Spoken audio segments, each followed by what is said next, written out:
Price allot. இந்த நாள்ல நம்ம கர்த்தர் யார் மேல பிரியமா இருக்கிறாருன்னு சொல்லி நிறைய வசனத்தை நம்ம பார்த்திருக்கிறோம். அதன் தொடர்ச்சியாக இன்னைக்கு நான் ஒரு வசனத்தை உங்களுக்கு ஞாபகப்படுத்துறேன். சங்கீதம் 147 11வது வசனம் இப்படியாய் சொல்லுகிறது, கர்த்தருக்கு வார்த்தைக்கு காத்திருக்கிறவர்கள் மேல அவர் பிரியமா இருக்கிறாராம். நீங்க இந்த நாட்கள்ல அவருக்கு பயந்து டெய்லியும் இதோ நம்ம வீடியோ கூட என்ன பேச போறாரு அப்படின்னு சொல்லி அவருடைய வார்த்தைக்காக நீங்க காத்திருக்கிறீங்களா?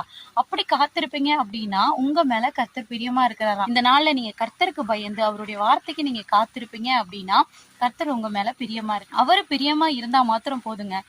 உலகத்துல யார் உங்களை நேசிக்கிறாங்களோ இல்லையோ, அவர் ஒருத்தர் மாத்திரம் உங்க மேல பிரியமா இருந்தா போதும், உங்க வாழ்க்கை ரொம்ப பிரைட்டா மாறிடும். அவருடைய அன்புக்காக, அவருடைய பிரியத்திற்காக இன்றைக்கு நீங்க காத்திருப்பீங்க அப்படின்னா அவருடைய பிரியம் மாத்திரம் இருந்தா போதும், நீங்க வாழ்க்கையில நினைக்கிற சகல காரியத்தையும் உங்களால பெற்றுக்கொள்ள முடியும். அதனால இந்த நாட்கள்ல நீங்க செய்ய வேண்டியது ஒன்னே ஒண்ணுனா, அவருக்கு பயந்து அவருடைய வார்த்தைக்கு நீங்க காத்திருங்க. கர்த்தர்